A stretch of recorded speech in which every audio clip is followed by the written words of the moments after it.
Hello everybody, today we've got a Gen 4 OU battle between two titans of the metagame. We've got Husk, the old legend, and Parengon, the newer legend. I mean, he's still old today, especially for the new XY crowd, but he started making his DPP presence known at the end of the gen, with a very impressive performance in Smogon Tournament 7, whereas Husk has been a legend for, longer than I've been playing Pokemon.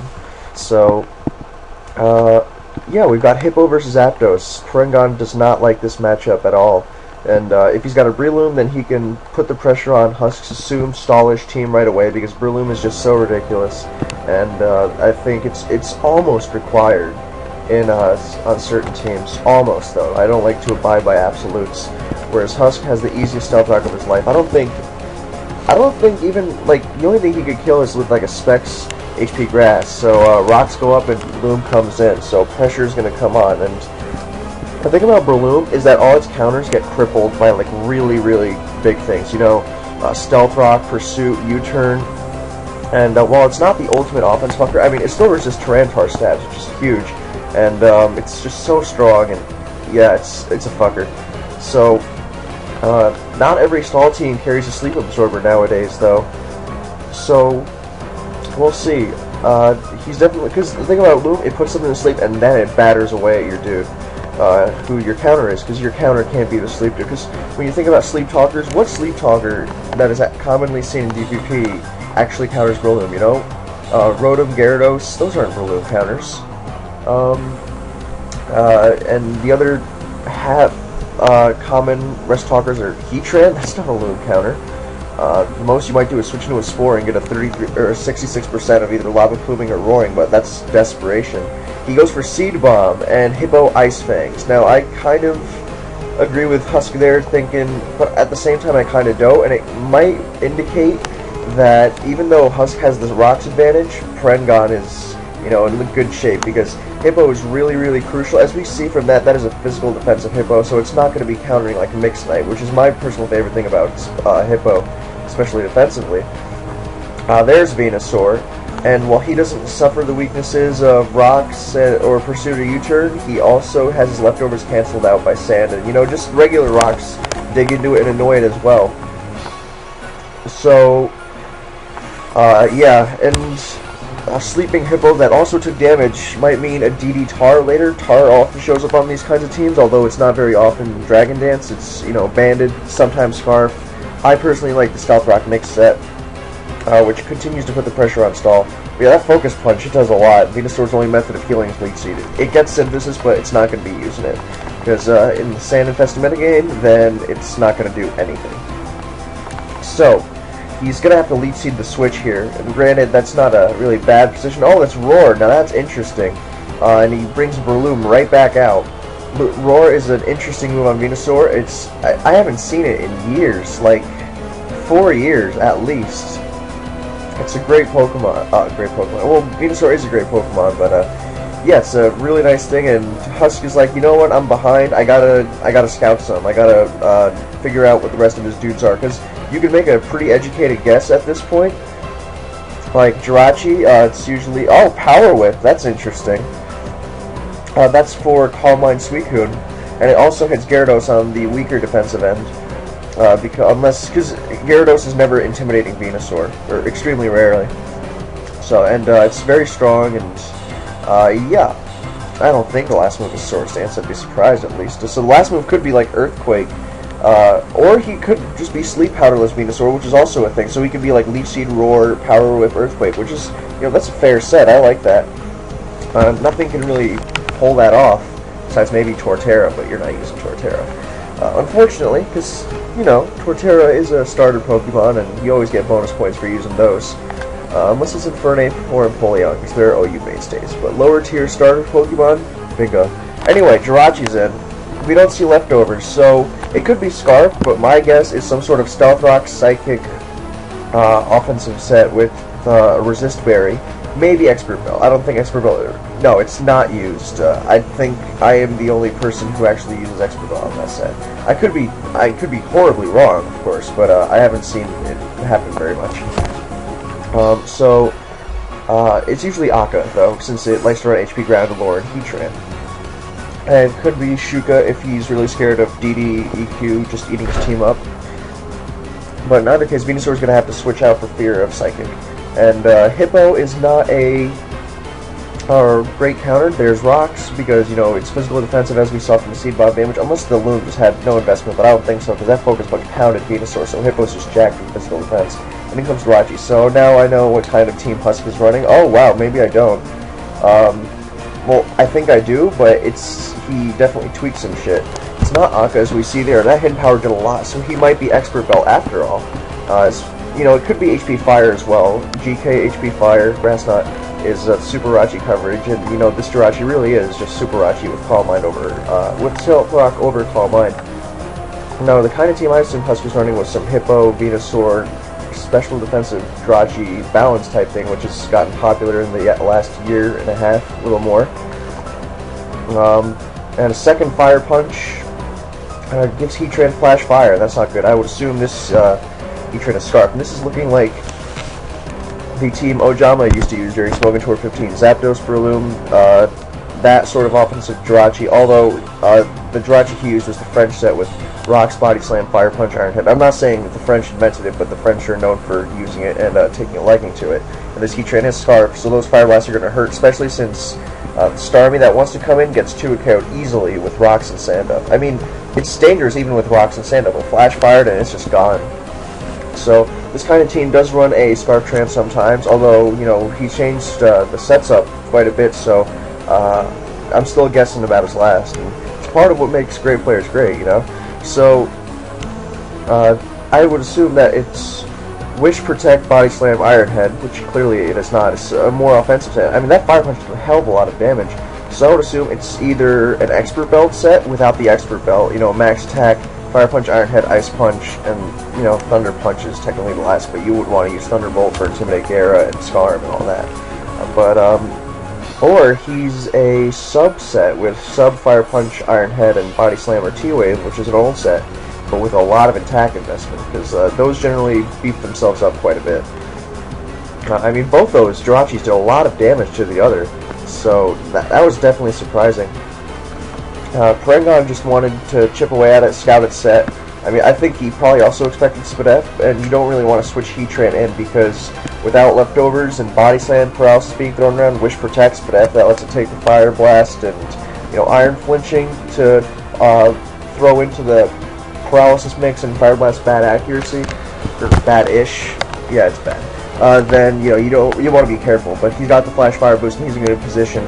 And Venusaur's getting sacked, so if that Breloom comes in later, Husk is going to have to dance around it, especially since his Jirachi's taking a hit. This Jirachi could ordinarily take a Fire Blast at high health.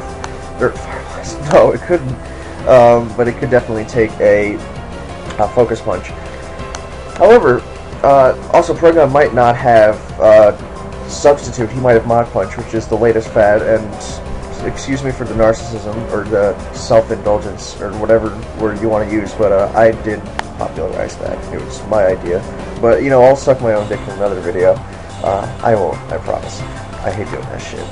As much as the evidence that I talk about it way too much would suggest otherwise. But I think that Parengon is just going to want to Fire Blast here, because I mean, Husk has been changing the sets from the norm. Starmie, we all expected that, unless we also thought he was going to use Tentacle, which I don't think so. You generally don't use 2 grounded poisons. Not for, you know, any bad reason, especially since Venusaur doesn't have the Earthquake with this, but it just, I can't really explain that one, but you just don't, you know, you wouldn't use Tentacle here. Starmie, it's just, it's also a bulky-ish Starmie, unless he's just taking this in a more offensive direction, because an offensive set would kill here, but Flash Fire Fire Blast also just melts it. I guess it doesn't, because Husk gets bailed out there as Fire Blast misses. Wow, that would have hurt. He's in trouble. He gets a burn, and he even gets the Rapid Spin KO to add insult to injury. So, I mean, Parengon's Rock Setter isn't dead, and he's also a Stealth Rock Setter that beats Starmie, and I think that's very important for most good teams in DPP, that your Stealth Rocker doesn't immediately get spun on, so you can put pressure on teams that like to take it slower and are very anal about keeping rocks off the field. So, That was really, really unfortunate. Although, I mean, Fire Blast accuracy sucks and all, but yeah, he missed, what, 2 out of 4? So, Fire Blast was essentially a zap cannon for this battle. I would assume Husk's last are something, it could be really anything. I mean, Zapdos, Life Orb Arrow, Christ, Scarf Rotom, Scarf Tran, Specs Tran, billion Tran sets fit here. But yeah, Porygon goes out to his own Starmie. He knows the Husk Starmie is bulky. There could also be a T-Tar of some sort. And he knows the Husk Starmie is bulky. It had to be to take that little from a Flash Fire Fire Blast. So he knows his offensive Starmie will outrun it and will T-Bolt it into the ground. And hopefully he can get a spin off as well. Maybe he might even want to spin immediately, since unless he's really being careful, because I think the last is a Flygon. That's the team that Ojaba used to spin. The last is a band of Flygon. So if he thinks he can handle the Scarf Tran, the possibility of a Scarf Tran at least, he might want to spin here, since that would make Zapdos really, really dangerous, since the Hippo is physical, defensive, and sleeping. The Jirachi's taking a hit, and it would just make it really scary. So he might want, because even just max special attack Starmie, if it's not boosted, then the Thunderbolt doesn't kill the other without even after Rocks and Sand. So he might want to take this type of spin. First, because T-Bolt isn't guaranteed. I mean, I would assume so, because holy Gyarados, but yeah, it could be T-Wave, which also would stop Gyarados in its tracks. Sub doesn't exist, and Lumberry only exists on the lead set, which French players use sometimes. Sub, DD, I forget if it's Bounce or Stone is the last. I would hope Bounce, because being walled by Breloom with DD Gyara is not good. Yeah, Husk's really thinking this through. Last, there's so many things it could be. It could even be Gliscor and Clefable. It could be, you know, a heist-like team. But Husk is known for making really, really weird things work in the past. So then we saw evidence of that with Power Whip Roar Venusaur. There's Clefable. Wow, I'm good. And Porygon does take the time to spin. Clefable is kind of a prick, especially with if it's Calm Mind, then you know Breloom doesn't want to switch him because of Ice Beam, and it can kind of harass Breloom with the Seismic Toss anyway. Although this Clefable is almost definitely fully special defensive, especially with that more offensive Jirachi. So unless it's just like max attack, max HP Jirachi or something. No, it's not max HP. It took too much from the HP ground. So unless it's modest Expert Belt Jirachi on Porygon's in, but I kind of doubt that. So he goes back to Rachi, get those rocks up, and then he does confirm its Seismic Toss. So the last is a CB Flygon. I would assume this is definitely looking like Heist's knockoff team, with so which means Gliscor last. So Starmie comes in. I guess he really wants to keep those rocks off the field, but he's going to have to choose between killing Jirachi and clearing the Stealth Rock off. And I don't think his last, unless his last is like Life Orb Arrow. Oh, it's a slow Starmie too, so that just gets sacrificed. And GK, and this hidden power is going to do a lot. And if the last is, in fact, CB Flygon, then because the Jirachi you see Zapdos switching to Fire Punch. I was going to say, if the last is indeed Flygon, then HP grounding this Jirachi puts everything into, well, not outright kill range, but with sleeping weakened Hippo and Spadef Fable that probably doesn't have Ice Beam, then, you know, it'd be dangerous. Because the last is Gliscor. And Gliscor can outstall Scarfgon, no problem, but CB-Gon is a whole other ballgame. So Porygon opting to keep his options healthy. With Clefable at full health, I would consider a double Gloom here. Oh, he Heat Waves. That is max Spadef Clefable for sure.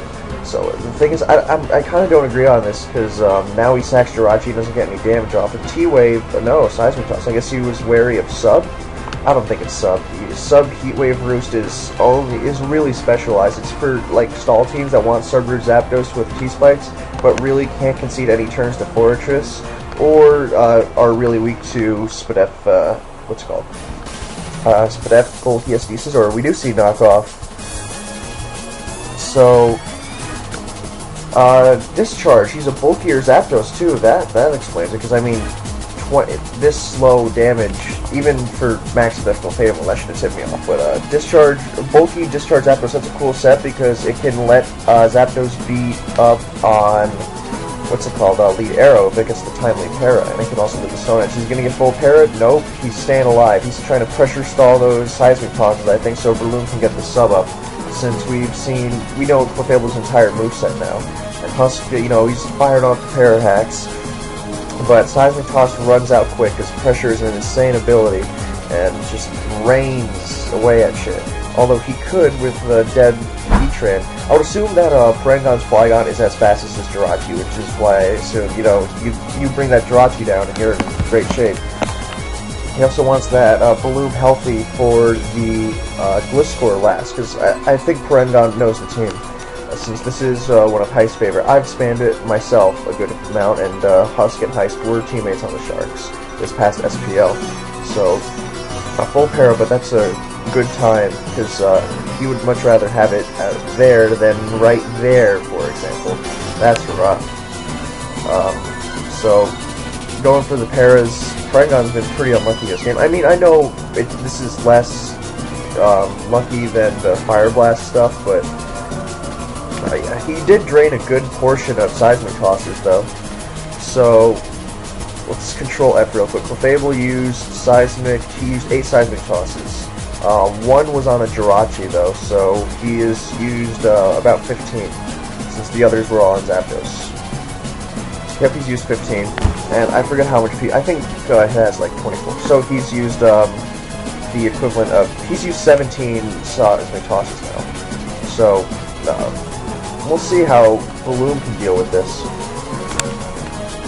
So, because I think that's his only option. He could also go to Flygon and just, you know, outrage some. Since Jirachi, I guess he doesn't want to get Body Slam paired by Jirachi, and if he does know the last is Gliscor, then he can just, if he switches that into an Earthquake, he goes into Breloom, and then he's in decent-ish shape. Unless Husk doubles to Jirachi, which I don't think he would. Like with this team, you generally don't play that ballsy, and Husk doesn't seem to have been going for that sort of thing so far. So I think Parangon will be pretty safe there. The only reason double switching to Jirachi would be a problem, not because he can't handle its attacks, but he doesn't want Flygon to get parried. He doesn't want Loom to get weak. And Starmie might be able to fight it if it has recovered, but you know it would get para-flinched a lot. He would have to switch out for natural cure. So I think letting Jirachi Parangon switching out his Jirachi instead of HP grounding it is kind of fighting him in the ass, especially if he has a Mach Punch on Breloom, which would be able to finish it off after that damage it would have taken. But because I'm not seeing Jirachi's usefulness here, so Parangon's really thinking about this. If this CB gone last, then I mean it could be a lot of things. It could be Dragonite too. It could be some sort of DD Tar, which would just be death, assuming it has Ice Punch or Aqua Tail. So. You could also just pepper it with Seed Bombs. I mean, Jirachi switching in wouldn't be great, but, like, he could handle it, especially because Jirachi really would not want to use Body Slam in that situation, so he could grab the switch to Flygon. There's Breloom, and I think he's just going to pepper it with Seed Bombs. I don't think he was probably counting PP there. 17 Seismic Tosses used, so out of 24, that means he has 7 left. He cannot make 7 subs from this point. Like, no way. So, he's just going to pepper away with Seed Bombs, as I have said a couple times now. There's one, and he Seismic Tosses, so Breloom going down, or Breloom, Clefable, well, Breloom too, but Clefable going down would mean that Starmie might also have a decent chance if he can weaken the Jirachi. Like, if he lets the Flygon CB outrage the Jirachi, then Starmie would just clean up, assuming the last is Gliscor. So, he does need Max Spadef on this Clefable. Oh, is it? No. Oh! Well.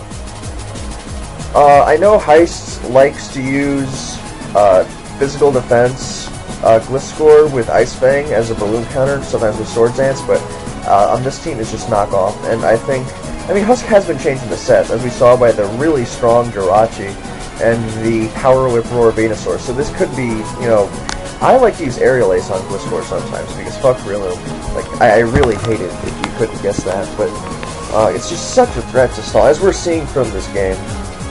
So, I don't know if Rengar wants to play it safe, especially since his Starmie is still, you know, alive and kicking, so he can, just, you know, sort of switch that in, and there's nothing really to be gained from a knockoff here on Rengar's end, or, Husk's end, so he wouldn't worry about losing leftovers. And I guess he did realize, hey, I need this Clefable healthy for, what's it called?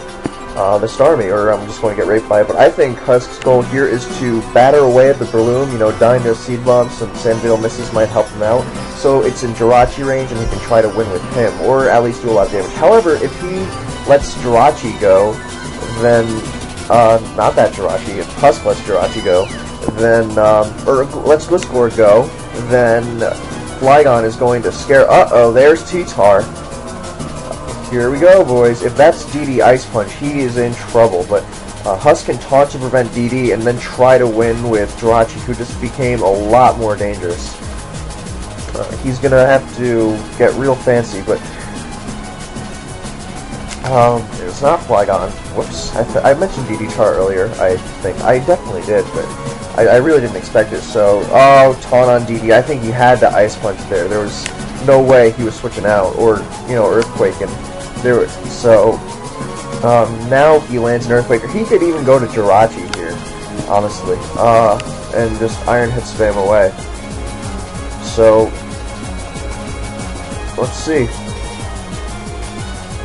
I think that Husk is just going to Jirachi, absolutely, and because pulling the trigger on Earthquake here, no way, not a chance in hell.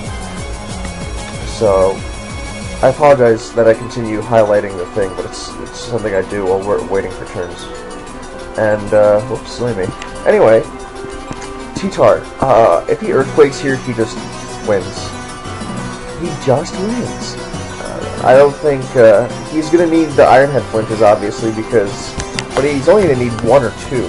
I think 2, I think 1, actually, because there's no way that's Babiri.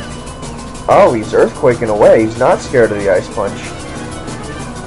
So Starmie comes in, is he gonna recover? I think maybe he wants another opportunity to send Breloom in, but, that advantage Porygon was pressing a couple turns, it's turned, it's in Husk's favor now. I don't think this has recover. Now, if that's a Lum T-Tar, that's something I did take into account initially. We all assume Shuka DD nowadays, but if that's Lum T-Tar, and he forces in Clefable to DD on it, then he just wins. Like, I know, he just wins. It's a meme going around. But, I mean, not an Epic Meaver, and Hydro Miss. I don't think that 2 KOs, but, you know, it's just rough, man. So, he could go to Breloom here. Yeah, but, I mean, Lum DD Tar isn't really common, and who knows. So, we could see, Porygon's not had good luck at all in this game, and that is just Spadef Clefable. So, but it's just, you know, insult to injury and salt in the wound and all that. So, Loom comes in, knocked off he could also knock off the Lum and then try to T-Wave it, of course, but if he's taken a beating from the Clefable if the Clefable's taken a beating from the Breloom first, then it won't be able to survive Stone Edge. I don't think it would run Crunch, because Crunch Ice Punch is pretty much non-existent. So, the Hydro Miss didn't really make a difference. I mean, it would have forced a recover, but he used the turn to, you know, do 2% to Breloom, so, you know, call it even, I guess. Or, yeah. So, Breloom Seed Bombing away. I guess he can go back to Gliscor. Yup, he is in the Seed Bomb. And that is a bulky-ass Gliscor. Good God. I think he has to just chip away at this. Yup, Porygon is going to come out on top of this, but it's the Jirachi that Porygon's got to be worried about.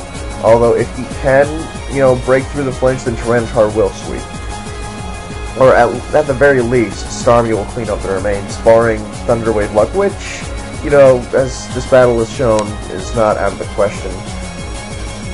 So, Gliscor's not beating this Breloom, though. This Breloom is definitely winning, bar an insane amount of Sandveil misses, which, you know, is never out of the question, knowing Gliscor, but that Breloom's packing some bulk and probably not a hell of a lot of HP, or, not a hell of a lot of attack, excuse me. As we see some from the pitiful Earthquake damage and not so great Seed Bomb damage. So, he subs. Oh, wow! That's a great move on Parangon's end. Amazing. I think Husk, too, expected a Mach Punch last, as did I, considering how badly Agility and Empoleon raped that team. But, wow.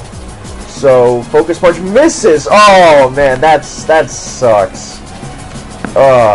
Poor Parangon. That is really unfortunate, because he played that amazingly and is now going to get screwed by Sandveil. And Sandveil, oh man, he missed again. I mean, that one doesn't matter as much, but that's just, yeah, Sandveil is so fucking stupid. So, let's say, because, yeah, he didn't taunt there, because he was beaten away at it, and Parangon subbed beautifully, and was going to come out with, I mean, he just won. He absolutely just had the game won. Because Gliscor dies, Jirachi gets pummeled by Focus Punch, the other two just die as well, Hippo and Clef, so there was no chance. And then Clefable has to come in and Seismic Toss is eating a Seed Bomb, and then Tyranitar cleans up. Because Hippo can't beat it because it's sleeping and it's DD and all that. Starmie would, even if his only chance would be like getting in. No, Hippo hasn't slept at all. Or no, he's burned one sleep turn, so you would need a really early wake. And then, yeah, I don't think so. Hippo is not beating the DD Tar. 66, rocks up. I mean, it's only 6%, but it nullifies leftovers, and it's DD Tar. Yeah, that wasn't happening. So I think what Husk has to, what Parangon has to do, Husk is clicking Iron Head. There's no way he can... Actually, no, he can Body Slam, because he doesn't give a shit about Seed Bomb, and it still prevents Focus Punch, and it paralyzes Starmie. Yup, assuming he has Body Slam. He could be T-Wave, in which case, you know, he doesn't make that move. But if he doesn't Body Slam, it is absolutely the correct move. I don't think it kills, as we saw from the pitiful Earthquake. So, we'll say, if he's not Body Slam, he uses it. And, Parangon, I don't know if he wants to keep Breloom, or because he has to go to Starmie, and I mean, he may as well go to Starmie, but he might concede a sub, in which case there's no way he can possibly win. But right now, if he can avoid the flinch with Tyranitar and DD up and win the game, then yeah, he can bring it out. But the thing, if Starmie gets paralyzed, he risks conceding a substitute to the Jirachi, in which case, yeah, because, you know, Hydro Pump accuracy sucks, and fishing for paralysis, and then he'll flinch it out, so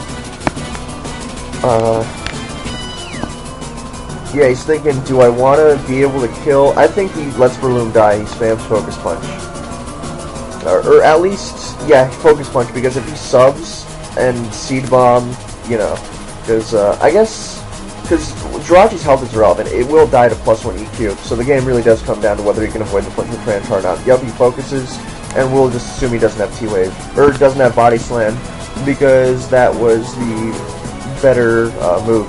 So here comes T-Tar, depending on, I think this Jirachi has a fuckload of attack, but Tyranitar is bulky as well, so he might need 2 flinches. And he can't go for T-Wave, because then that just means he loses the lump, so it's all in the game of Jirachi's Iron Heads. And I am really not sure, which is kind of embarrassing, about the odds of 2 Iron Heads flinching, 60 and 60, blah blah blah. I never really bothered with this sort of math, although I really should have, considering how much it's required in Pokemon, but you don't really need to know the odds to know the correct move here. You Iron Head away, and Parangon DDs and hopes for the win. So, here we go. I don't think there's any other possible move to make. Absolutely none. Yep.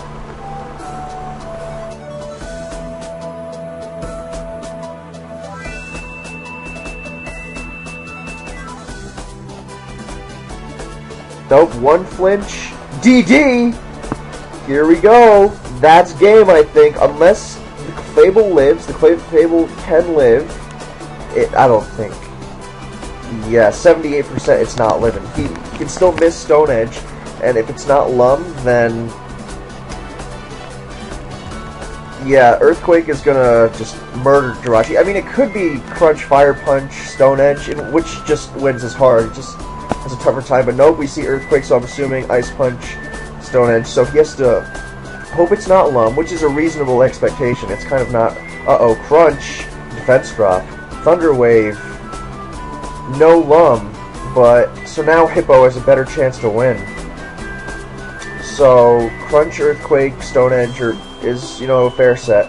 And here we go. So Hippo has a decent chance to win now. So he definitely seismic tosses. But if he full paras, he also has a chance. I don't think he goes for soft boiled here. Oh, he does. That's dead. Hippo has slept one turn. He needs to sleep 2 more. And that's a reasonable sleep expectation. So I think with the stuff Parengon has endured earlier in this game, he deserves to take this one out. Sleep 1, no, oh, full para. Oh my goodness. It is Shuka, but that's not enough. Oh, Ice Punch. You know, Earth Crunch is a fine substitution for Stone Edge because a lot of targets, if you have rocks up, then you're good to go. Wake Up, Slack Off. Uh-oh. You know, I guess he's pushing for the full para in case Earthquake doesn't kill. Yep, and he gets it. So, Fizdef Hippo comes through with some significant luck. He's just making sure that he can get 2 Earthquakes off. In case Shuka doesn't kill. Which, yeah. So, Husk is going to take this one out. Parengon, you know, that's a shame about the stuff earlier in the battle. But, it was a good battle. Oh my... what? Wait a second, I'm fucking retarded! There's Starmie left! I am so sorry, I cannot believe I missed that. He wants to be at full health to take the Starmie Hydro Pump. Oh my god, that was embarrassing. I am really sorry. But he has recovered. So he needs like an Earthquake crit. Wow, that is a huge blunder on my end. I just assumed it was T-Tar going for it and completely blanked, and I saw Starmie a second ago. My apologies, but that's physical defensive Hippo, as we saw from Tyranitar flailing away. And the Breloom Seed Bomb damage on turn 3 or whatever it was. Turn 2 actually. But he's staying healthy and he's trying to stay out of Earthquake and Sand Rage, but I think it's going to be a roll no matter what. He gets to 100 on this recover. But here we go. Oh yeah, it's going to be a roll no matter what. I don't think he can avoid that. Unless he wants to keep playing the recover game. Earthquake. Okay, now that's what he wants. That was the roll. He can he definitely almost certainly lives the sand damage now. So he's gonna fire off Hydro, and it's not gonna kill, even unless it's like absolute 0 Spadef Hippo. Because that Starmie, I would assume, is max special attack or close to it. It needs a high roll. Hippo needs a high roll to kill with sand, as we saw from the damage ranging from 43 to 50. So he needs to do like 48%. He needs to do 48. Oh, he's recovering again. Oh, I don't know. That's kind of greedy. Okay, now he definitely lives. He got the good roll. So I think that was kind of risky, but it worked out. And Lord knows Parengon could use some luck in this game. So he's going to need a little more, though, since he is relying on Hydro Pump. So he definitely has to use it here. Like, absolutely not. Because I don't think he has Ice Beam. That would be Rapid Spin Recover, Ice Beam. Yeah, I don't think he would have sent it into Starmie earlier without Thunderbolt. Because if the Husk Starmie recovers up, then he can't actually touch it. And he wouldn't want to actually switch into it, you know? So I think it's definitely Thunderbolt. So there's no odds of using Ice Beam and then Hydro. And since it is fully physical Hippo, then there is a chance Hydro just melts it. But fully physical Hippo is so rare in the metagame that I'm not really sure of my calcs with it. So I know that Spadef Hippo lives Hydro for max special attack, but not by very much. So there's a chance this Hippo just dies. Farengon's being real safe in case of the miss. So we're gonna see Hydro. Yeah, I know. To reiterate it, we're going to see a rapid spin here to get rid of those rocks. Husk even took advantage of the fully paralyzing, struggling T-Tar to set up rocks to make it likelier that Hippo could kill Starmie. So that was really nicely done on his end. So here we go. Farengon's calcing, make sure, I guess he's figuring out the spread, but the move here is unequivocally Hydro Pump.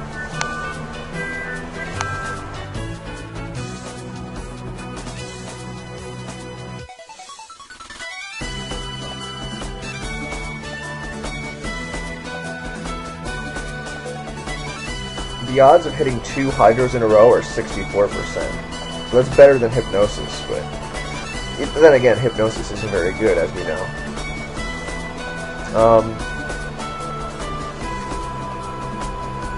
Yeah. Here we go. Any minute now. Farengon's got less than 90 seconds.